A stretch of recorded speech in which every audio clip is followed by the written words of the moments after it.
અને આજના સમયની અંદર જોઈ તો વિજ્ઞાન અને ટેકનોલોજી ખૂબ આગળ વધ્યું.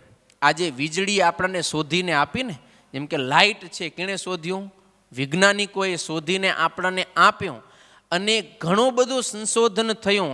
આજે બિઝનેસ ધંધા કેટલા આગળ વધી ગયા, ભૌતિક સાધનો આપણને મળ્યા, પણ આ બધાની અંદર અંધકાર વ્યાપી ગયો. આ વીજળીના તળ નીચે જ આજે નૈતિક મૂલ્યો બધા ભૂલાઈ ગયા.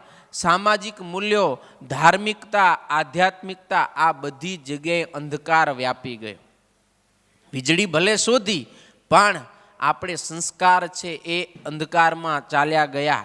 નૈતિક મૂલ્યો, જે જીવન જીવવાની સાચી કળા છે, એ બધી ધીરે ધીરે છે એ ભૂલાઈ ગઈ.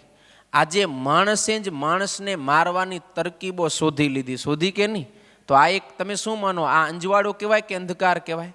માણસ માણસને મારતો થઈ ગયો ને કેમ મારવા એના પ્લાન થવા માંડી. આજે માણસ સૌથી વધારે એ જ વિચારતો હોય કે હમણાં મને કોઈક મારી નાખશે તો હું એ તૈયાર હું, હું એને કેમ મારી નાખું. આટલો બધો અંધકાર આપણા મગજની અંદર છવાઈ ગયો. ખાલી બસ બારેથી લાઇટ આવી ગઈ, પણ જે નૈતિક મૂલ્યો છે એ બધા અંધકારની અંદર ચાલ્યા ગયા.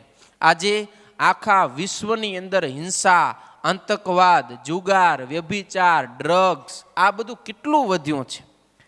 ભલે ભૌતિકતા ગમે એટલી વધી હોય, ઔદ્યોગિકતા ગમે એટલી વધી હોય, આ લાઇટ કે કોમ્પ્યુટરનો જમાનો આવી ગયો, પણ એની સાથે સાથે આપણે બધા ઘોર અંધકારની અંદર ધકેલાતા જઈએ છીએ.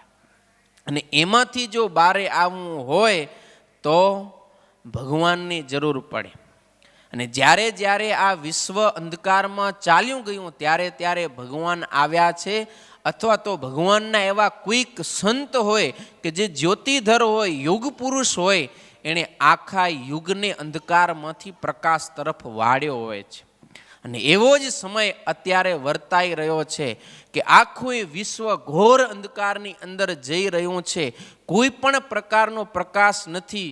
અને એ વખતે આપણા ભુજ મંદિરના મહાન સ્વામી જે અત્યારે છે હયાત, સદગુરુ પુરાણી સ્વામી ધર્મનંદન દાસજી સ્વામી, એ હાથની અંદર સહજાનંદ દીપક લઈ અને આજે આખા વિશ્વની અંદર પ્રકાશ પાથરે છે. અને હજારોની પણ લાખો સત્સંગીઓને એ અંધકારમાંથી કાઢી અને પ્રકાશની અંદર મૂકે છે.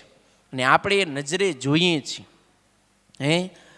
કદાચ બહારનો પ્રકાશ નહીં, પણ અંતરનો પ્રકાશ છે ને એ આ સંતો આપે છે.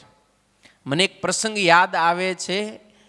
જ્યારે આપણે 2010ની સાલમાં નૂતન મંદિર મહોત્સવ કર્યો, એના ઉપલક્ષની અંદર હમીસર કિનારે આપણે લાખો દીવડાઓ પ્રગટાવ્યા હતા.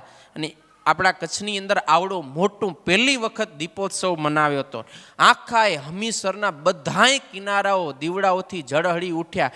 દીવડાઓનો એટલો બધો પ્રકાશ થયો કે લાઇટ પ્રકાશ હતા ને, લાઇટના પોલ એ ઝાંખા પડતા હતા. એટલા દીવડાઓ પ્રગટાવ્યા અને આખું કચ્છ ઉમટ્યું હતું. એટલો આનંદ થયો જેની કોઈ સીમા નથી. પણ દીવડાઓ પ્રગટાવ્યા, ધીરે ધીરે કરતાં કરતાં ઓલવાય તો ખરા ને, તો ધીરે ધીરે ધીરે દીવડાઓ ઓલવાતા ગયા. અને જેમ જેમ ઓલવાતા ગયા એમ અંધકાર થતો ગયો. કારણ કે એનો ધુમાડો હોય ને, પછી અંધકાર ઘણો થાય. તો અંધકાર વધવા માંડ્યો. ત્યારે એ વખતે એક યુવાન મહાન સ્વામીને ખાલી સેજે સેજે વાત કરી, સ્વામી હવે તો બધું અંધારું થઈ ગયું. શું કીધું?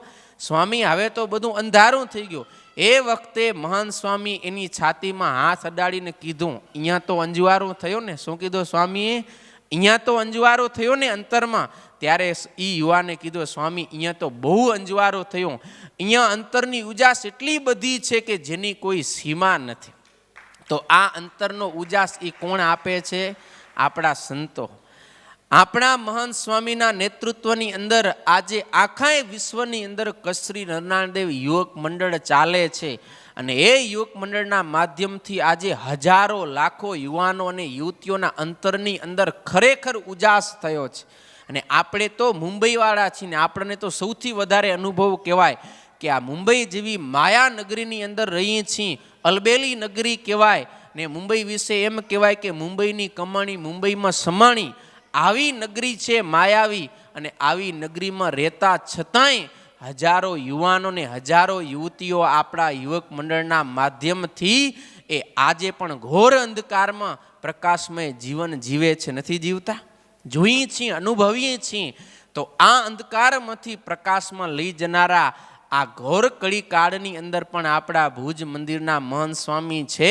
એ જ્યોતિધર કહેવાય, યુગ પુરુષ કહેવાય કે એના માધ્યમથી આજે આ 21મી સદીની સંધ્યાનો અંધકાર છે એ દૂર થઈ રહ્યો છે અને પ્રકાશ પથરાઈ રહ્યો છે. લાખોના જીવન છે એ બચ્યા છે.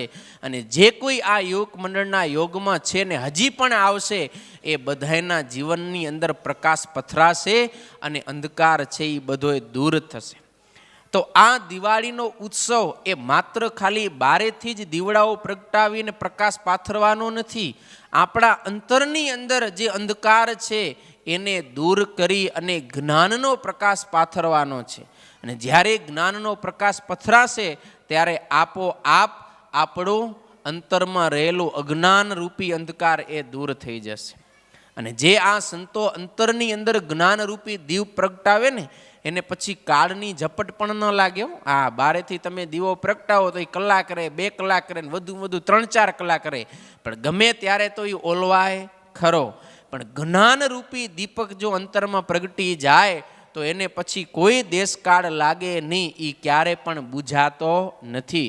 એવો દીપ આ સંતો પ્રગટાવે છે. માટે જે કોઈ રહી જતા હોય, જેને અંતરમાં અજ્ઞાન હોય, અંધકાર હોય, એવાય તો ખાસ આવા સંતોના શરણમાં આવી અને પોતાનું જીવન સમર્પિત કરી દેવું જોઈએ કે હે સંતો, અમારા જીવનમાં પણ તમે દિવાળી કરો, અમારા જીવનની અંદર પણ તમે દીવડાઓ પ્રગટાવો, જ્ઞાનનો પ્રકાશ કરો કે અમારો અજ્ઞાન રૂપી અંધકાર છે એ દૂર થાય.